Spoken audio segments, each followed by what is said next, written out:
Section 7 of Frankenstein by Mary Shelley, Volume 1, Chapter 2. When I had attained the age of 17, my parents resolved that I should become a student at the University of Ingolstadt. I had hitherto attended the schools of Geneva, but my father thought it necessary, for the completion of my education, that I should be made acquainted with other customs than those of my native country. My departure was therefore fixed at an early date, but, before the day resolved upon could arrive, the first misfortune of my life occurred, an omen, as it were, of my future misery. Elizabeth had caught the scarlet fever, but her illness was not severe, and she quickly recovered. During her confinement, many arguments had been urged to persuade my mother to refrain from attending upon her. She had at first yielded to our entreaties, but when she heard that her favourite was recovering, she could no longer debar herself from her company, and entered her chamber long before the danger of infection was past. The consequences of this imprudence were fatal.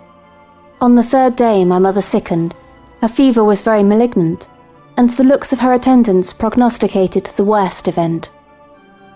On her deathbed, the fortitude and benignity of this admirable woman did not desert her. She joined the hands of Elizabeth and myself. "My children," she said, "my firmest hopes of future happiness were placed on the prospect of your union. This expectation will now be the consolation of your father. Elizabeth, my love, you must supply my place to your younger cousins. Alas, I regret that I am taken from you, and, happy and beloved as I have been, is it not hard to quit you all? But these are not thoughts befitting me. I will endeavour to resign myself cheerfully to death, and will indulge a hope of meeting you in another world." She died calmly, and her countenance expressed affection even in death. I need not describe the feelings of those whose dearest ties are rent by that most irreparable evil, the void that presents itself to the soul, and the despair that is exhibited on the countenance. It is so long before the mind can persuade itself that she, whom we saw every day, and whose very existence appeared a part of our own, can have departed forever, that the brightness of a beloved eye can have been extinguished, and the sound of a voice so familiar and dear to the ear can be hushed, never more to be heard. These are the reflections of the first days, but when the lapse of time proves the reality of the evil, then the actual bitterness of grief commences. Yet from whom has not that rude hand rent away some dear connection, and why should I describe a sorrow which all have felt and must feel? The time at length arrives, when grief is rather an indulgence than a necessity, and the smile that plays upon the lips, though it may be deemed a sacrilege, is not banished. My mother was dead, but we still had duties which we ought to perform. We must continue our course with the rest, and learn to think ourselves fortunate, whilst one remains whom the spoiler has not seized. My journey to Ingolstadt, which had been deferred by these events, was now again determined upon. I obtained from my father a respite of some weeks. This period was spent sadly. My mother's death and my speedy departure depressed our spirits, but Elizabeth endeavoured to renew the spirit of cheerfulness in our little society. Since the death of her aunt, her mind had acquired new firmness and vigour. She determined to fulfil her duties with the greatest exactness, and she felt that that most imperious duty, of rendering her uncle and cousins happy, had devolved upon her. She consoled me, amused her uncle, instructed my brothers, and I never beheld her so enchanting as at this time, when she was continually endeavouring to contribute to the happiness of others, entirely forgetful of herself. The day of my departure at length arrived. I had taken leave of all my friends, excepting Clerval, who spent the last evening with us. He bitterly lamented that he was unable to accompany me, but his father could not be persuaded to part with him, intending that he should become a partner with him in business, in compliance with his favourite theory, that learning was superfluous in the commerce of ordinary life. Henry had a refined mind. He had no desire to be idle and was well pleased to become his father's partner. But he believed that a man might become a very good trader and yet possess a cultivated understanding. We sat late, listening to his complaints and making many little arrangements for the future. The next morning, early, I departed.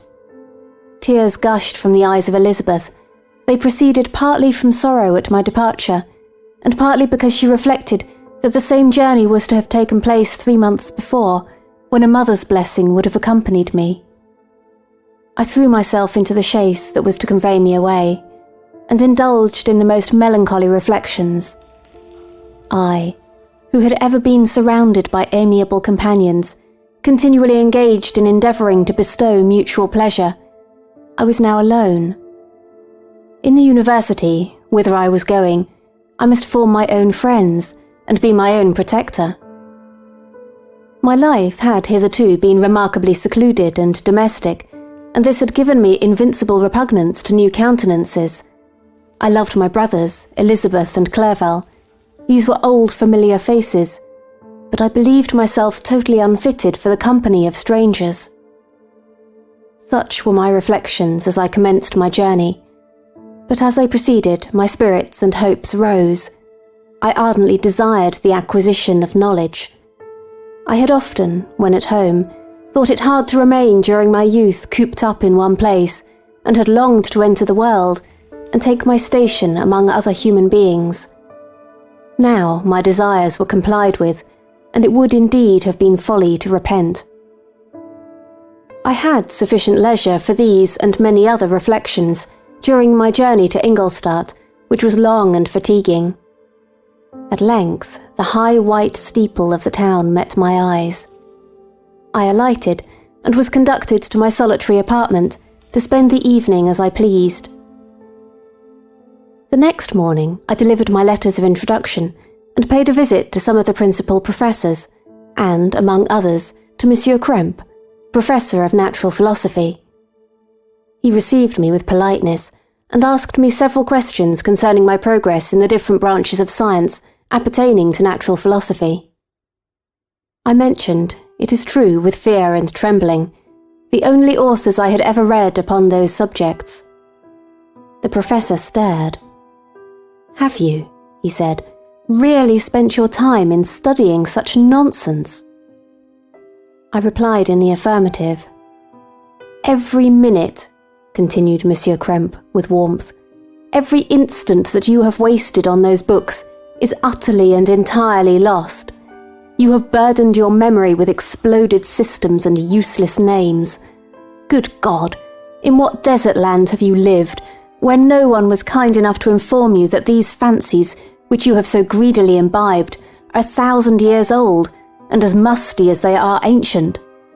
I little expected in this enlightened and scientific age to find a disciple of Albertus Magnus and Paracelsus.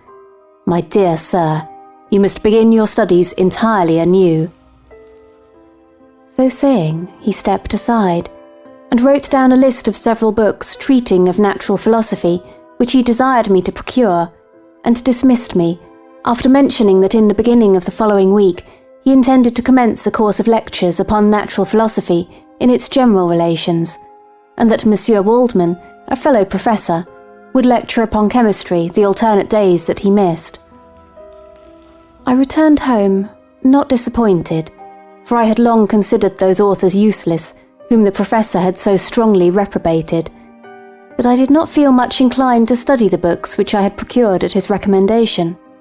Monsieur Krempe was a little squat man with a gruff voice and repulsive countenance.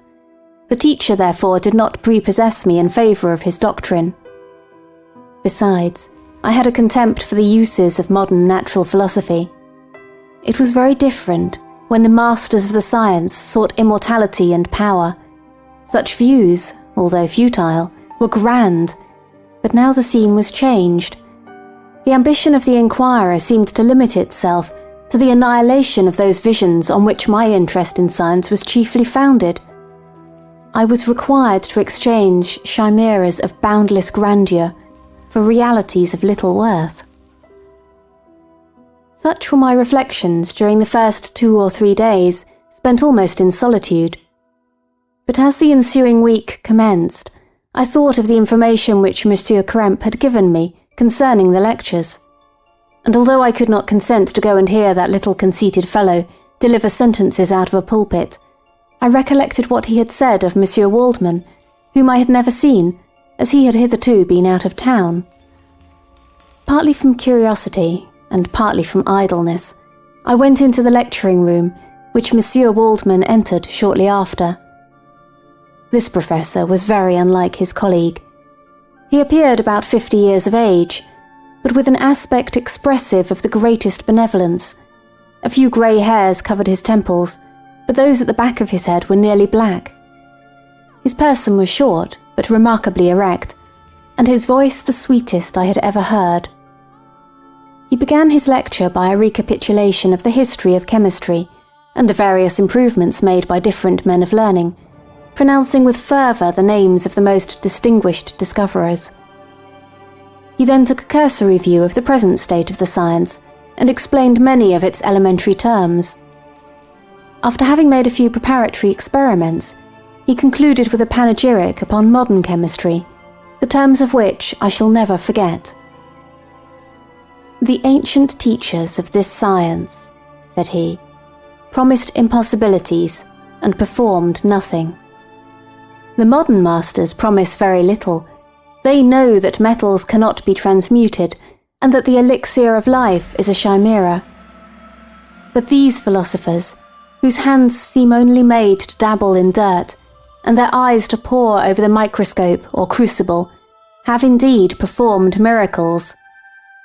They penetrate into the recesses of nature and show how she works in her hiding places. They ascend into the heavens. They have discovered how the blood circulates and the nature of the air we breathe. They have acquired new and almost unlimited powers.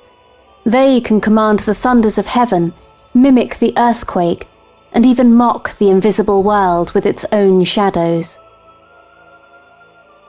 I departed highly pleased with the professor and his lecture, and paid him a visit the same evening.